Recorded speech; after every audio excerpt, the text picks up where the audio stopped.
ओम अज्ञानतिमिरान्धस्य ज्ञानाञ्जनशलाकया सत्सुरोन्मिलितं येन तस्मै श्रीगुरुवे नमः। नमो ओं विष्णुपादाय कृष्णप्रेष्ठाय भूतले श्रीमदे भक्तिवेदान्त स्वामीति नामिने। नमस्ते सारस्वती देवे गौरवाणी प्रचारिणे निर्विशेष शून्यवादी पाश्चात्यदेशतारिणे। जय श्री कृष्ण चैतन्य प्रभु नित्यानंद श्री अद्वैत गदाधर श्रीवासदि गौरभक्त वृंद।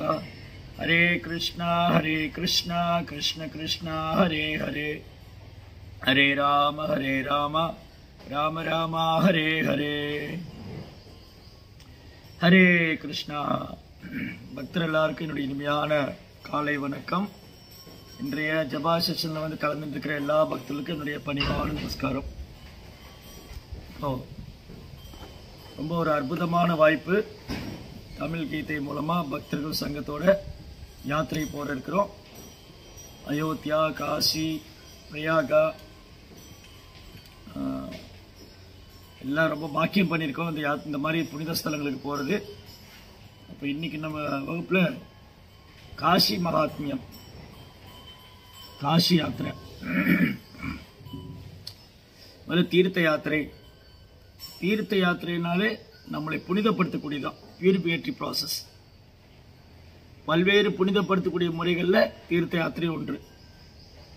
பகவான் நாமத்தை உச்சரிப்பது, பாகவதம் படிக்கிறது, பக்தர் சங்கத்தில் வர்றது, புனித ஸ்தலங்களில் போய் புனித நதிகளை நீராடுறது, அது ரொம்ப முக்கியமான விஷயம். அங்க போய் இந்த புனித ஸ்தலத்தில் போய் அங்க இருக்கிற பக்தர்கிட்ட இருந்து கேட்கறது, புனித ஸ்தலங்களை காதால் கேட்பது, காதால் பார்க்கறது. கண்ணால் காண்பதை விட காதால் காண்பதுதான் ரொம்ப முக்கியம். அந்த ஸ்தல புராணங்கள், அங்க என்னென்ன லீலைகள் நடந்தது, அந்த இடத்தோட முக்கியத்துவம் என்ன, அங்க போனது எதுக்காக நம்ம போனோம். ஸ்ரீமத் பாகவதத்துல பகவான் கிருஷ்ணர் உத்தவர் இடத்துல சொல்றார். இந்த ஸ்லோகம் வந்து அடிக்கடி சில பிரபுபாதர் வந்து தன்னுடைய உபன்யாசங்கள்ல மேற்கோள் காண்பார்.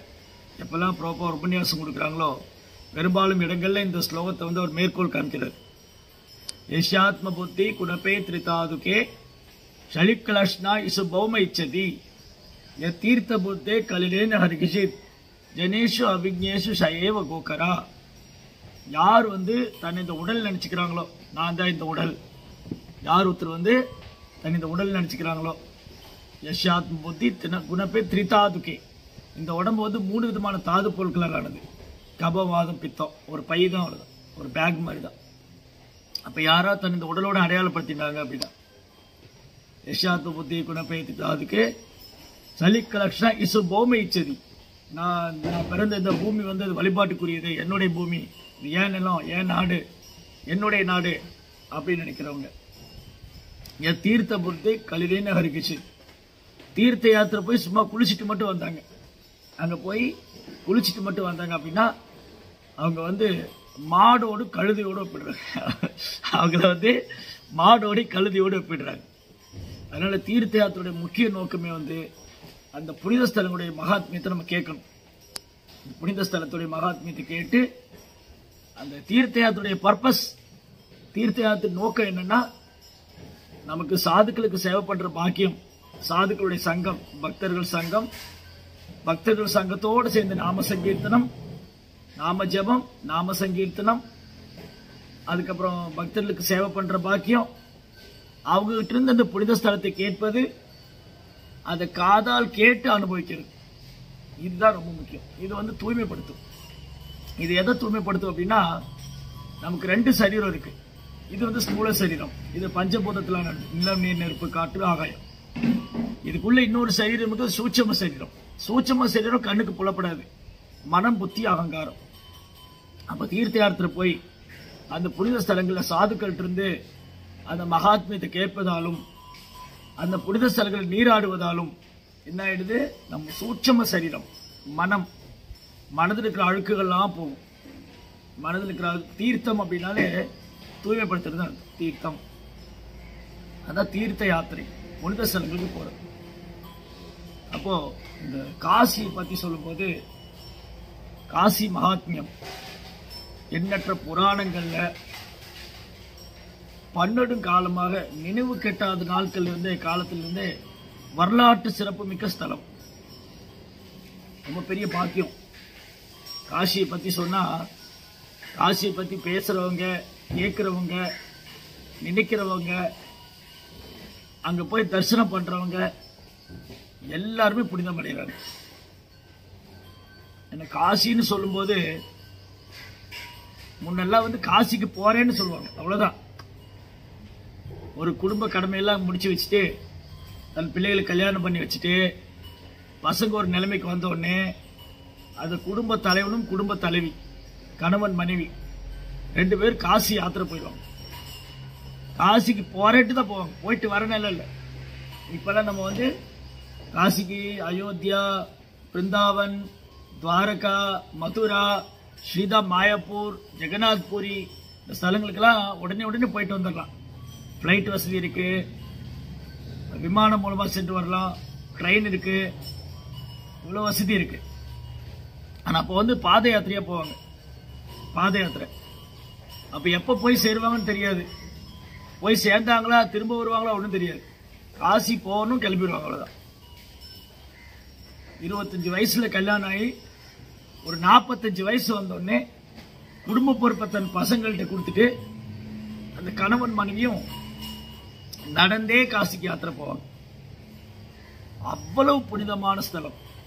வடக்கு நோக்கி செல்வது காசி. அதாவது முக்தி அளிக்கக்கூடிய 8 ஸ்தலங்கள்.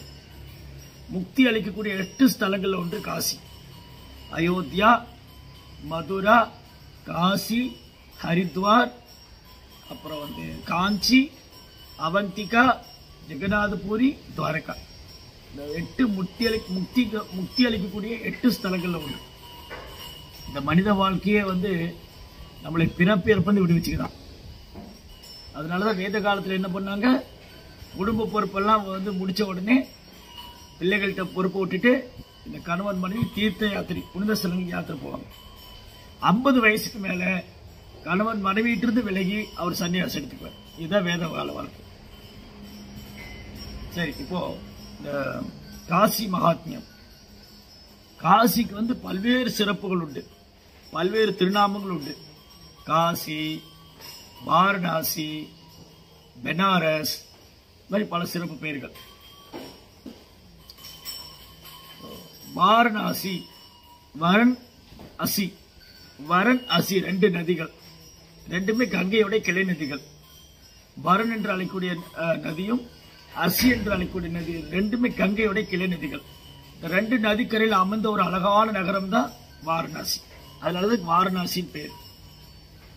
வரன் அசி இந்த 2 நதிகளும் இணைந்து அந்த 2 நதிக்கரையில் அமைந்து இருக்கிற நகரமே வாரணாசி. பிற்காலத்தில் ஆங்கிலத்தில் பெனாரஸ் அழைக்கப்பட்டது, பெனாரஸ். அதுக்கப்புறம் காசி, காசிராஜன். இந்த காசிராஜன் நகரத்தை உருவாக்குறதுனால அந்த நகரத்துக்கு காசினே பேர். மகாபாரதம், பாகவதம், ராமாயணம், எண்ணற்ற இதிகாச புராணங்கள்ல காசியோடைய மகிமை பறைசாற்றிருக்காங்க. குறிப்பா பாகவதத்துல எப்படி பகவான் கிருஷ்ணர் பவுண்டரகன் என்ற வாசுதேவன், பவுண்டரகன் என்ற போலி வாசுதேவன், அவர் கிருஷ்ணர் மேல அவருக்கு ரொம்ப ஒரு பொறாமை ஒரு பக்கம், ஒரு அட்டாச்மெண்ட். எப்படின்னா கிருஷ்ணர் மாதிரி ஒரு ரூபம் எடுத்து வச்சிருந்தார். கிருஷ்ணர் எப்படி வாசுதேவன், வாசுதேவர் கிருஷ்ணருக்கு 4 கரங்கள் உண்டு. வாசுதேவ் கிருஷ்ணருக்கு 4 கரம். வனமாலி கதி சாங்கி சங்கி சக்ரே சனந்தகி ஸ்ரீமான் நாராயணோ விஷ்ணு வாசுதேவோ பிரகக்ஷது. சங்க சக்கர கதா பத்மத்தோடு இருக்கிறவர் வாசுதேவர். அந்த வாசுதேவர் மாதிரி இமிட்டேட் பண்ணிட்டு இந்த பவுண்டரகன் என்ன பண்ணார், கூட 2 எக்ஸ்ட்ரா கை வச்சுக்கிட்டு, அவர் 2 கை எக்ஸ்ட்ரா வச்சுக்கிட்டு, நான் தான் ஒரிஜினல் வாசுதேவன், அந்த துவாரையில் இருக்கிறது போலி வாசுதேவன் அப்படின்னு ஒரு நாள் துவாரைக்கு கடிதம் அனுப்புறார், ஒரு தூதுவன் அனுப்புறார். அந்த சபையில கிருஷ்ணர், பலராமர், உத்தவர், சாத்திகி, இந்திரசேன எல்லா பெரியவங்களும் இருக்காங்க. அப்ப இந்த ஒற்றர் செய்தி வாசிக்கிறார். ராஜாதிராஜ ராஜமார்த்தாண்ட ராஜகம்பீர வாசுதேவ் கிருஷ்ண பகவானுக்கு ஜெயஹோ. ஓகே, என்ன செய்தி கொண்டு வந்திருக்கீங்க? நான் வந்து பவுண்டரகராஜன் அனுப்பிச்சாங்க. பவுண்டரகன் என்ன சொல்லியிருக்காரு படிங்க. ஓ வாசுதேவா, நீ போலியான வாசுதேவன், பவுண்டரனாகிய நானே உண்மையான வாசுதேவன். மரியாதையாக சங்கம் சக்கரத்தை என்னிடம் ஒப்படைத்து விடு. நீ வைத்துக் கொண்டிருக்கிற சங்கம் சக்கரம் எல்லாம் என்கிட்ட கொடுத்துடு.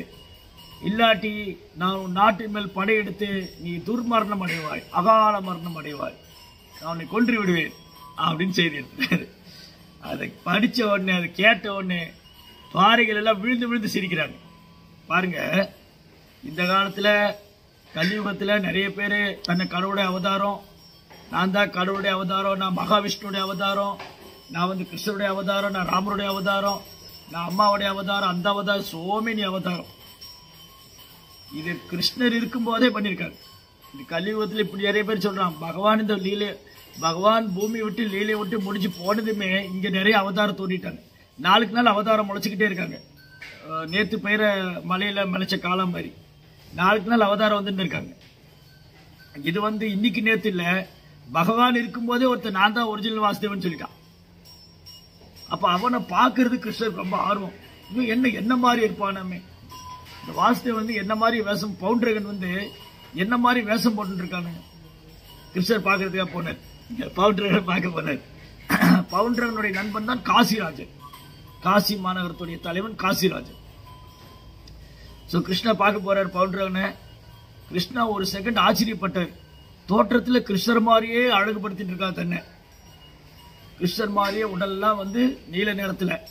இந்த குழந்தைகள்லாம் வந்து ஃபேன்சி ட்ரெஸ் காம்படிஷனுக்கு வந்து மேக்கப் போடுவாங்க இல்லையா, குழந்தைகள்லாம் என்ன பண்ணுவாங்க, ஜென்மாஷ்டமிக்கு ஃபேன்சி ட்ரெஸ் காம்படிஷன் வரும். அந்த ஃபேன்சி ட்ரெஸ் காம்படிஷனுக்கு அவங்கவுங்க குழந்தைய வந்து மேக்கப் போட்டு கூட்டிட்டு வருவான். கிருஷ்ணர் மாதிரி, பலராமர் மாதிரி, ராமர் மாதிரிலாம். இவன் அந்த மாதிரி மேக்கப் போட்டுட்டு கூட எக்ஸ்ட்ரா 2 கையை வச்சுட்டு அவன் தோற்றத்துல கிருஷ்ணர் போலே இருக்கான். கிருஷ்ணருக்கு ஆச்சரியப்பட்டு போன, என்ன இவன் என்ன மாதிரி இருக்காங்க. சரி, கிருஷ்ணர் கேட்ட, பவுண்டரகா அவனுக்கு என்ன வேணும்? ஏ வாசுதேவா, மரியாதையா சக்கரத்தையும் சக்கரத்தையும் அவன் ஒப்படைச்சிருந்தார். அவ்வளவுதானே, என்ன பிடிச்சிக்கோன்னு சக்கரத்தை விட்டார். அவன் சுதர்சன, கிருஷ்ணர் அவன் கேட்டவொடனே சுதர்சன் விட்டாரு. அவ்வளவுதான், அவன் லைஃப் முடிஞ்சது. பவுண்டருக்கு முக்தி கொடுத்துட்டாரு. பவுண்டருக்கு எந்த மாதிரி முக்தி கொடுத்தாராம் கிருஷ்ணா? இதுதான் கிருஷ்ணா வந்து ரொம்ப கருணை வாய்ந்தவர். கிருஷ்ணரை விட கருணை வாய்ந்தவர் யார் இருக்க முடியும்? தன்னை இமிட்டேட் பண்ண ஒருத்தனை கிருஷ்ணா என்ன பண்ணாரு, அவரை போலவே ரூபமுள்ள முக்தி கொடுத்துட்டு ஆன்மீக லோகத்துல சாரூபிய முக்தி. ஏன்னா இந்த பவுண்டரகன் வந்து கிருஷ்ணரையே நினைச்சிட்டு இருக்கான். பவுண்டரகன் வந்து கிருஷ்ணாவே நினைச்சிட்டு இருந்ததுனால கிருஷ்ணா என்ன பண்ணாரு, அவருக்கு தன்னை போலயே ஒரு ரூபம் ஆன்மீக லோகத்துல அவர் சாரூபிய முக்தி. சாரூபியா அப்படின்னா தோற்றத்துல பகவானை போல இருப்பாங்க. அவருக்கு விஷ்ணு தூதர்னு பேர். ஆன்மீக லோகத்துல வைகுந்தத்துல விஷ்ணு தூதர் நிறைய இருக்காங்க. நந்தா, சுனந்தா, ஜெயா, விஜயா, இவங்கெல்லாம் விஷ்ணு போல 4 கரம் வச்சிருப்பாங்க. 4 கரம் இருக்கும். தலையில அழகான கீடை வச்சிருப்பாங்க. கிருஷ்ணரை போல மழைக்காலத்து மேகத்தை ஒத்த நிறத்தில் இருப்பாங்க. மஞ்சள் நிற ஆடை உடுத்திருப்பாங்க. தோற்றத்துல விஷ்ணு மாதிரியே இருப்பாங்க. ஆனா சில அடையாளங்கள் மாற்றம் உண்டு. பகவானுக்கு அவங்களுக்கு நிறைய வித்தியாசம் இருக்கு. பகவானுடைய மார்பிள ஸ்ரீவஸ்த குறி இருக்கு. லட்சுமி குடியிருக்கிற லட்சுமி தேவி வாசம் பண்ணக்கூடிய ஸ்ரீவஸ்த குறி. என்றும் வாடாத வைஜெயந்தி மாலை. மார்பிள வந்து ஸ்ரீவஸ்த குறி, கழுத்துல கௌஸ்துப மணி. அப்புறம் கைகளையும் காலிலையும் வந்து பகவானுடைய தாமரை கைகளையும் தாமரை பாதங்களையும் எண்ணற்ற சின்னங்கள் பறிக்கப்பட்டது. அங்குசம், குதிரை, தேரு, அந்த மாதிரி சங்கம், சக்கரம், இந்த மாதிரி சின்னங்கள் இருக்கு. இதுதான் அடையாளம். பகவானுக்கு அவங்களுக்கு இவ்வளவுதான் அடையாளம். ஸோ தோற்றத்துல பகவானை போலே இருப்பாங்க. அது அந்த முக்திக்கு பேரு பகவானை போலே ரூபம், சாரூபியா. அந்த முக்தி வந்து பவுண்டருக்கு கொடுத்தாங்க. இந்த மாதிரி தன்னுடைய நண்பன், ஆக்சுவலி கிருஷ்ணர் வந்து பவுண்டருக்கு முக்தி தான் கொடுத்திருக்காரு. பகவான் கையால கொல்லப்படுறவங்களே முக்தி தான் அடைச்சிருக்காங்க. பகவான் கையால கொல்லப்படுறவங்களே முக்தி தான் அடைச்சிருக்காங்க. அந்த முட்டாள் காசிராஜனுக்கு புரியல. இந்த காசிராஜனுக்கு கோவம் வந்துடுது. இந்த வாசுதேவ கிருஷ்ணா துவாரகையிலேருந்து வந்து என் நண்பனை கொண்டுட்டாரு, அவரை பழி வாங்குவேன். அவரை பழி வாங்காம நான் நாட்டுக்குள்ள திரும்ப வர மாட்டேன். நான் காசி விட்டு வெளியில வந்து இந்த வாசுதேவனை பழி வாங்காம நான் ராஜ்யத்துக்குள்ள திரும்ப வர மாட்டேன். பயங்கரமான யுத்தம் காசிராஜனுக்கும் கிருஷ்ணாவுக்கும். கிருஷ்ணா அவன் தலையை துண்டிச்ச, காசி ஒரு சக்கரம் விட்டு அவன் தலையை துண்டிச்சு அது போய் காசி நகரத்துக்குள்ள உருண்டு ஓடும். ஃபுட்பால் மாதிரி போயிடும். ஃபுட்பாலில் கோல் போடுற மாதிரி, ஃபுட்பால் வரைச்சி கோல் போடுற மாதிரி அவன் தலை உருண்டு போய் காசியோட ராஜ்யத்துக்குள்ள போய் காசிக்குள்ள ஒளிஞ்சு கிருஷ்ணா காசி எரிச்சு பசுமாக்கிட்டு. கிருஷ்ணா காசிராஜனுடைய பொய் கருவம், காசிராஜனுடைய பொய் கருவம், பொய் அகங்காரம் அவன் தலையை துண்டிச்சு அதை கொண்டு காசி நகரத்தில் போட்டு நகரத்தை எரிச்சு பசுமாக்கிட்டு. அதுக்கப்புறம் அந்த நகரம் மகாதேவர் சிவபெருமான் வசிக்கும் இடமாக அது நித்தியமான அது சிவனுடைய ஸ்தலமாக மாறிடுச்சு. விஸ்வநாதர் அங்கே நித்தியமாக வாசம் பண்ணிட்டார் காசியில். அந்த ஸ்தலம் விஸ்வநாதர். அப்போ காசியோடைய சிறப்பு என்னன்னா, அங்கே கங்கா நதி ஓடிடுது. கங்கை கரையில் யார் உடலை விடுறாங்களோ அவங்களுக்கு மறுபிறவியே கிடையாது. கங்கையில் போய் யார் உடலை விட்டாலும் மறுபிறவியே கிடையாது. நீங்கள் இப்போ காசி யாத்திரை போகிறீங்க இல்லையா, அங்கே நிறைய காட்டு அப்படின்னா படித்துறை, மணிகர்ணிகா காட், ஹரிச்சந்திர காட். அது காட் அப்படின்னா, காட் அப்படிங்கிற வார்த்தைக்கு தமிழில் படித்துறைன்னு பேர். மணிகர்ணிகா படித்துறை, ஹரிச்சந்திரா படித்துறை. அந்த பிணங்கள்லாம் எரிப்பாங்க, இறந்து போன சடலங்களை அந்த ஹரிச்சந்திர கதை கேட்டிருக்கீங்க இல்லையா.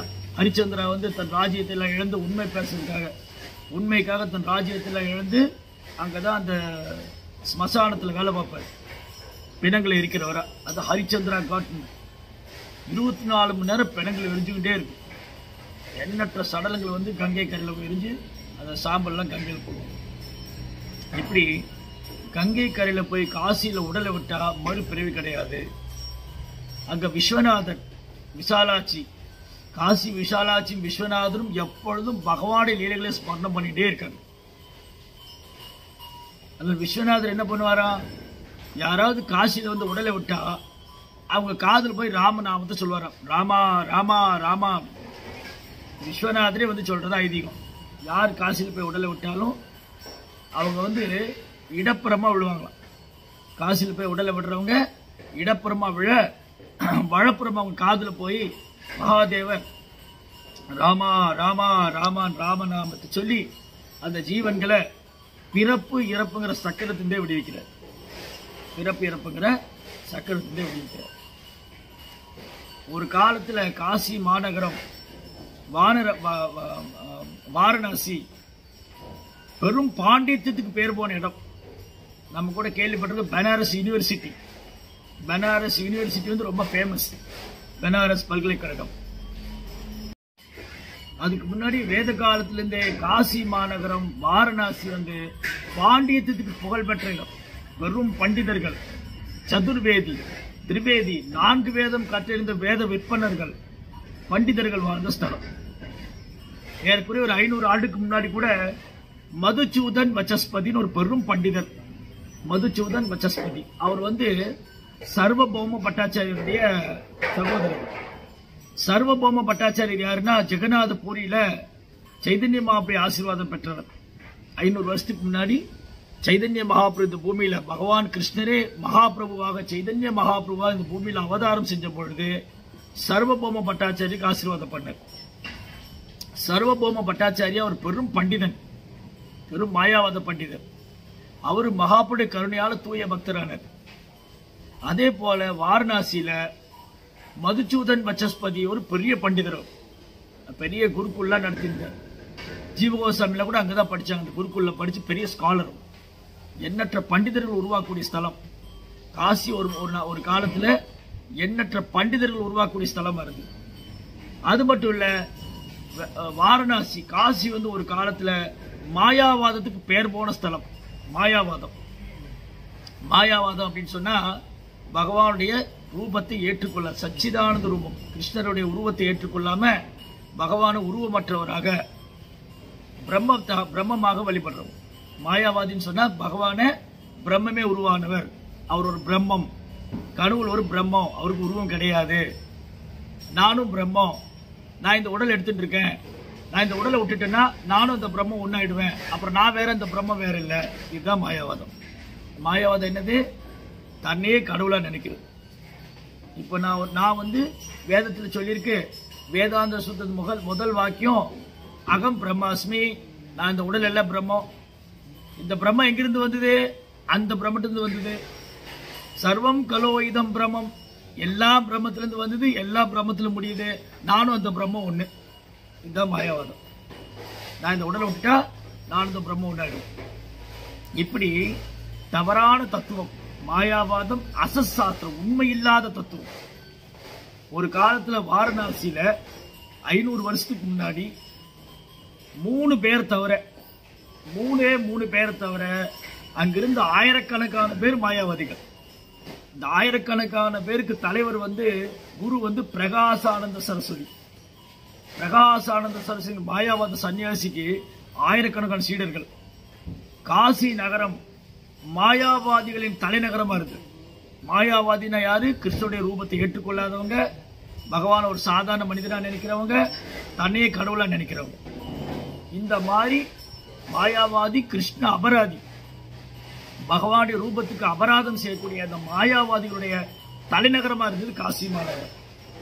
அப்ப 500 வருஷத்துக்கு முன்னாடி சைத்தன்ய மகாபிரபு கருணையே உருவான அவதாரம், கருணையே உருவானவர். அவர் வந்து காசி விஜயம் செய்யறார். விருந்தாவனம் போகும்போது, விருந்தாவனம் போற வழியில காசிக்கு வர்றார். மகாபிரபுடைய தூய பக்தர்கள் 3 பேர் தான் அங்க இருந்தாங்க. ஒருத்தர் வந்து தப்பான் மிஸ்ரா, சந்திரசேகர் ஆச்சாரியா, மராட்டிய சனோத்தர பிராமணா. மராட்டிய பிராமணர் ஒருத்தர், தப்பான் மிஸ்ரா, சந்திரசேகர் ஆச்சாரியா. இந்த 3 பேர் தான் பக்தர்கள். இந்த 3 பேரை தவிர அங்கிருந்த ஆயிரக்கணக்கான பேர் மாயாவாதிகள். பகவானுக்கு ரூபம் கிடையாது, நானும் கடவுள் ஒண்ணு, நான் இறந்து போயிட்டா நான் கடவுள் ஆயிருவேன், இந்த மாதிரி தவறான தத்துவங்களை பின்பற்றது. அப்போ ஒரு முறை சைதன்ய மகாபிரபு பிருந்தாவன யாத்திரை போகும்போது காசிக்கு வர. காசியில வரும்போது மகாபிரபு வந்து 2 கைகளையும் உயர்த்திட்டு காசி நகரத்துல கங்கை கரையில ஹரே கிருஷ்ணா கிருஷ்ண கிருஷ்ணா ஹரே ஹரே, ஹரே ராம ராம ராம ஹரே ஹரி கீர்த்தனம் பாடி நடனம் ஆடுறது. மகாபிரபு இளம் சன்னியாசி, அப்படி சூரியனை போல தேஜஸ், தாமரை போல கண்கள், பறந்து விரிந்த தோள்கள், ஆஜானு லம்புதபுஜோ கனகாவதாரோ விஸ்வம்பரோ திஜவரோ யுக தர்ம பாலோ. அவர் வந்து பறந்து விரிந்த தோள்கள், முழங்கால் வரை நீண்ட கரங்கள், தாமரை இதழ் போல கண்கள், அழகான வந்து சூரியனை போல பிரகாசிக்கிற தேஜஸ். அவரை பார்த்த உடனே எல்லாரும் ஆச்சரியம், என்ன இந்த இளம் சன்னியாசி, இந்த சன்னியாசி வந்து வேதாந்தம் படிக்காம, வேதங்களை தர்க்கம் பண்ணாம, இந்த தெருவில் குழந்தை மாதிரி பாடிட்டு போறாரு, ஏதோ சின்ன பிள்ளை மாதிரி தெருவில் பாடிட்டு ஆடிட்டு போறாரு, ஒரு சென்டிமெண்டா இருக்காரு இவரு, என்ன ஒரு சன்னியாசி இவரு அப்படின்னு மகாபிரபு எல்லாம் கேலி பண்றாங்க. என்ன ஒரு சன்னியாசியா இருக்காரு, வேதங்களை தர்க்கம் பண்ணாம இப்படி தெருவில் வந்து பாடிட்டு போறாரு, உணர்ச்சி வசப்பட்டவரா இருக்காரு. அவங்க நினைச்சுட்டாங்க மகாபிரபு பார்த்து இவர் உணர்ச்சி வசப்பட்டவர், தெருவில் பாடிட்டு போறாரு. இதை கேட்டவொடனே இந்த பக்தர்களுக்கு ரொம்ப கவலையா இருக்கு. மகாபிரபு யாரு? அவர் பரமபுருஷோத்தம்னான முழுமுதற் கடவுள், கிருஷ்ணநாமத்தை சொல்லிக் கொடுக்கறதுக்காக இந்த பூமியில வந்திருக்காரு, பகவானே பக்தனா வந்திருக்கிறாரு. இது இவங்களால புரிஞ்சுக்க முடியலையே, இவங்க பகவானுக்கு அபராதம் பண்றாங்களே, இவங்க அழுதுட்டு இருக்காங்க. அப்ப மகாபிரபு பார்த்து சொல்றாங்க, மகாபிரபு இந்த மாயாவதிகளை உங்களை கேலி பண்றாங்க, நீங்க ஒரு சன்னியாசியா இருந்துட்டு ரோட்ல வந்து பாடிட்டு போறீங்க, டான்ஸ் ஆடுறீங்க, நீங்க உணர்ச்சி வசப்பட்டவர் நினைக்கிறாங்க உங்களை. மகாபிரபு சிரிச்சுட்டு இருக்காரு. ஏன்னா மகாபிரபு ஏற்கனவே முடிவு பண்ணிட்டாரு, இந்த மாயாவாதிகளும் தன் கருணை கொடுக்கணும், இந்த மாயாவாதிகளும் கருணை கொடுத்து அவங்களையும் பகவானுடைய நாமத்தை உச்சரிக்க வைத்து அவங்களையும் வைஷ்ணவரா மாத்தணும், அவங்களையும் வைஷ்ணவராக்கணும்னு மகாபிரபு முடிவு பண்ணாரு. அப்ப இந்த மராட்டிய பிராமணர் என்ன பண்ணாரு, மகாபிரபு தன்னுடைய வீட்டுக்கு பிரசாத் சாப்பிட கூப்பிடுறாரு, நீங்க எங்க வீட்டுக்கு பிரசாத் சாப்பிட வாங்க. ஆனா மத்த சன்னியாசி கூப்பிட்டுருக்காரு, மற்ற மாயாவாத சன்னியாசிகள் இருக்காங்களா அவங்களையும் கூப்பிட்டுருக்காங்க. ஆனா ஒரு வைஷ்ணவ சன்னியாசி மற்ற சன்னியாசிகளுக்கு மரியாதை கொடுப்பாங்க தவிர அவங்களோட சேர மாட்டாங்க. அது ஒரு வைணவர்கள் கிருஷ்ண பக்தராகிய நம்ம வந்து ஒரு மாயாவாதி சன்னியாசி கண்டா மரியாதை செலுத்தலாம், நமஸ்காரம் பண்ணலாம், மரியாதை பண்ணலாம், பட் அவங்க கூட சேரக்கூடாது. ஏன்னா அவன் கிருஷ்ண அபராதி. சைத்தன்ய பாபு சொல்றாரு, மாயாவாதி கிருஷ்ண அபராதி. ஏன் மாயாவாதி கிருஷ்ண அபராதி? அவன் பகவானுடைய ரூபம் பௌதிகமானதுன்னு நினைக்கிறான், பகவானுக்கு உருவம் இல்லைன்னு நினைக்கிறான், தன்னே கடவுளான்னு நினைக்கிறான். அதனால அவனோட சேரப்படாது, அவனோட சேரக்கூடாது, அவன்கிட்ட கேட்கக்கூடாது. மாயாவாதி பாய்ஷ சூழ்நிலை ஹோய் சர்வநாஸ். மாயாவாதிட்டு இருந்து யாராவது கேட்டாங்க அப்படின்னா இருக்கிற பக்தியும் போயிடும். மாயாவாதி கிட்ட இருந்து கேட்டா என்ன ஆயிடும், நமக்கு இருக்கிற கொஞ்ச நெஞ்ச பக்தியும் போயிடும், எல்லாத்தையும் நாசமாக்கிடும். அதனால மாயாவதியோட சேரப்படாது. ஆனா அதே சமயம் இந்த பிராமணர் வந்து சன்னியாசிகளை வீட்டுக்கு விருந்து சாப்பிட கூப்பிட்டுருக்காரு, மகாபிரபுவும் கூப்பிட்டுருக்காரு. இது மகாபிரபு வருவாரோ வரமாட்டாரோ, ஏன்னா அந்த மாயாவதி சன்னியாசியோட இவர் சேர மாட்டாரு. மகாபிரபு சொன்ன இல்ல நான் வரேன், ஏன்னா மகாபிரபு ஆல்ரெடி டிசைட் பண்ணிட்டாரு, அவங்களுக்கும் முக்தி கொடுக்கணும், அவங்களையும் வந்து இந்த அறியாமையிலிருந்து விடுவிக்கணும். அப்ப பகவானுக்கு உருவம் இல்லைன்னு நினைக்கிறது அறியாமை தான், அறியாமை தான். அப்ப அவங்கள வந்து தூய்மைப்படுத்தணும்னு மகாபிரபு முடிவு பண்ணிட்டாரு. இந்த பிராமணர் வீட்டுக்கு சாப்பிட போனார். யாரு? சைத்தன்ய மகாபிரபு அந்த மராட்டிய பிராமணர் வீட்டுக்கு பிரசாத் சாப்பிட போனாரு. அங்க சன்னியாசிகள் உட்கார்ந்துருக்காங்க, மாயாவாத சன்னியாசிகள் உட்கார்ந்துருக்காங்க. அந்த மாயாவாத சன்னியாசிக்கு மத்தியில அவங்களுடைய குரு வந்து பிரகாசானந்த சரஸ்வதி உட்கார்ந்துருக்காரு. மகாபிரபு என்ன பண்ணாரு, ரொம்ப பணிவா போய் அவங்க பக்கத்துல போய் உட்காராம இந்த கை கால கழுவும் இல்லையா, அந்த காலத்துல வீட்டுல உள்ள நுழையிறதுக்கு முன்னாடி கை கால் கழுவுறதுக்கு ஒரு பெரிய ஒரு பாத்திரம் கப்பல்ல வச்சிருப்பாங்க. அந்த கை கால் கழுவு ஹேண்ட் வாஷ் பண்ற இடத்துல உட்காந்துக்கிட்டாரு. இந்த சன்னியாசி பார்த்துட்டு அச்சோ என்ன சன்னியாசி அங்க உட்காருறீங்க, அது அசுத்தமான இடம், அங்க உட்காருங்க, இங்க வந்து எங்க பக்கத்துல உட்காருங்க, நீங்க நாராயணர், நீங்க வந்து நாராயணரு, நீங்க ஏன் பக்கத்துல உட்காருங்க. இந்த மாயாவாதியோட பிரச்சனை என்னன்னா, அவங்க சன்னியாசி எடுத்துக்கிட்டாலே நாராயணர் ஆயிட்டாரு, சன்னியாசி எடுத்துக்கிட்டாலே அவர் நாராயணர் ஆயிட்டாரு. தண்டகரண மாத்திரேன நர நாராயணோ பவேத். மாயாவாத ஸ்கூல்ல ஒருத்தர் வந்து சன்னியாசி எடுக்கிறது அவ்வளவு ஈஸி இல்ல. மாயாவாத ஸ்கூல்ல ஒருத்தர் சன்னியாசி எடுத்துக்கிட்டாலே அவர் நாராயணர் ஆயிட்டாரு. அப்ப இந்த சைதன்ய மகாபிரபு பார்த்து நீங்க நாராயணர் இருக்கிறாங்க, ஆனா உண்மைதான் அது, அவர் கௌர நாராயணன். சைதன்ய மகாபிரபு தான் நாராயணருக்கு ஆதாரம், சைதன்ய மகாபிரபு தான் நாராயணருக்கு ஆதாரம், அவர் கௌர நாராயணர், சைதன்ய மகாபிரபு மூல நாராயணர். அப்ப இவங்களை அறியாமலேயே இந்த பிரகாசானந்த சரஸ்வதி சைதன்ய மகாபிரபு நாராயணன் ஒத்துட்டார். மற்றவங்க வேணா நாராயணர் கிடையாது, அது அவங்க அவங்க அறியாமையில கூப்பிடுறாங்க, அவங்க தன்னை வந்து இது தவற அடையாளப்படுத்திக்கிறாங்க, நாங்க சன்னியாசி எடுத்துட்டா நாராயணர் ஆயிடுவோம். ஆனா இங்க சைத்தன்ய மகாபிரபு விஷயத்துல அது முழுக்க முழுக்க உண்மை. ஏன்னா சைத்தன்ய மகாபிரபு பகவான் தான், ஆனா இவங்க தெரியாமலே வந்து சைத்தன்ய மகாபிரபு நீங்க நாராயணர் எங்க பக்கத்துல வந்து உட்காருங்க.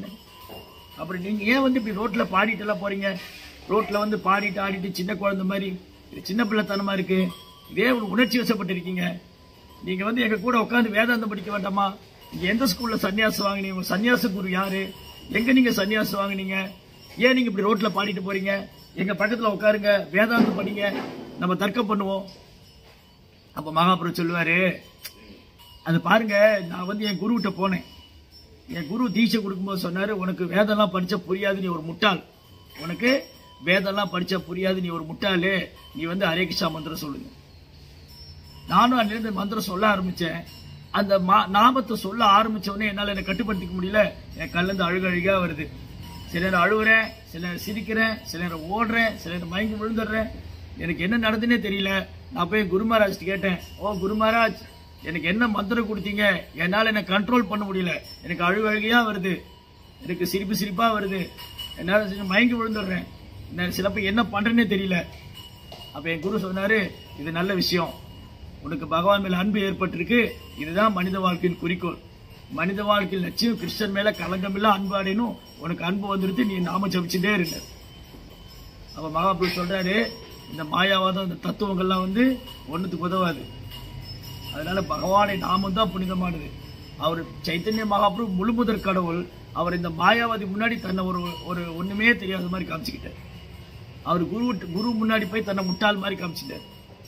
ஆனா என்ன நடந்தது, குருவோடைய கருணையால சைத்தன்ய மகாபிரபு வந்து கிருஷ்ணன் மேலோட அன்பை வெளிப்படுத்துறாரு. இப்ப மகாபிரபுடைய கருணையால மகாபிரபு வந்து அவங்க பக்கத்துல உட்கார்ந்துட்டு அந்த பிரகாசானந்த சரஸ்வதி வேதாந்தம் பேசும்போது மகாபிரபு எடுத்து சொல்லி அவங்க எல்லாம் அந்த வைஷ்ணவர் அந்த சன்னியாசியெல்லாம் வைஷ்ணவரா மாத்திட்டார். எந்த வாரணாசியில காசியில இவங்க மாயாவாதம் பேசிட்டு வந்தாங்களோ, பிரகாசானந்த சரஸ்வதி 60,000 சீடர்கள், 1-2 இல்ல, பிரகாசானந்த சரஸ்வதிக்கு 60,000 சீடர்கள். அந்த 60,000 சீடர்களையும் சைத்தன்ய மகாபிரபு கிருஷ்ண பக்தரா மாத்தினார். எந்த வாரணாசியில அவங்க கிருஷ்ணர் வந்து உருவமற்றவரு, கடவுள் உருவமற்றவரு, அருவமானவரு, நான் ஜோதியில போய் ஒன்னாயிடுவோம், இப்ப நானும் அது ஒண்ணும் இல்ல, எல்லா ஜோதியில ஒன்னாயிடும், இந்த மாதிரி தத்துவம் பேசிட்டு இருந்தவங்க சைத்தன்ய மகாபிரபு கருணையால அதே காசியில கீர்த்தனம் பாடி நடனமானார். ஹரே கிருஷ்ணா கிருஷ்ண கிருஷ்ணா ஹரே ஹரே, ஹரே ராம ராம ராம ஹரே ஹரே. அப்போ நாம ஜபத்துக்கான இடம், நாம ஜபம் காசியில போய் பக்தர் சங்கத்திலிருந்து நாம ஜபம் செஞ்சு விஸ்வநாதர் தரிசனம் பண்ணி கங்கையில ஸ்நானம் பண்ணி அங்கிருந்து பக்தர்கிட்ட இருந்து மற்ற கதைகள்லாம், இந்த ஒரு படித்துறைக்கும் கதை உண்டு. மணிகர்ணிகா காட், ஹரிச்சந்திர காட், பல ஸ்தலங்கள். அங்கே வந்து பிந்து மாதவ கஷேத்திரம், அங்கே வந்து கிருஷ்ணருடைய டெம்பிள் இருக்குது, அங்கே விஸ்வநாதர் டெம்பிள் இருக்குது. இதெல்லாம் தரிசனம் பண்ணி நம்ம எவ்வளோக்குள்ள இங்கே பகவான் நாமத்தை உச்சரிக்கிறோமோ, பகவான் நாமத்தை உச்சரிக்கிறது தொடர்ந்து நாம ஜபிச்சுட்டே இருக்கணும். யாத்திரை முழுவதுமே வந்து நம்ம ஜபமா நிறைய கூடுதலாக நாம ஜபிக்கணும். இப்போ வீட்டில் வந்து ஒரு நாளைக்கு 16 மாலை ஜபிக்கிறோமா, யாத்திரை போனால் 4 மடங்கு 5 மடங்கு அது நம்மள அறியாமே ஜாஸ்தி ஆகிடும். அங்கே வந்து யாத்திரை போகிற இடத்துல அந்த புனித ஸ்தலத்துடைய வைப்ரேஷன் என்ன, மகிமை என்னன்னா நம்மள அறியாமலே கூடுதலாக பக்தி பண்ணும்.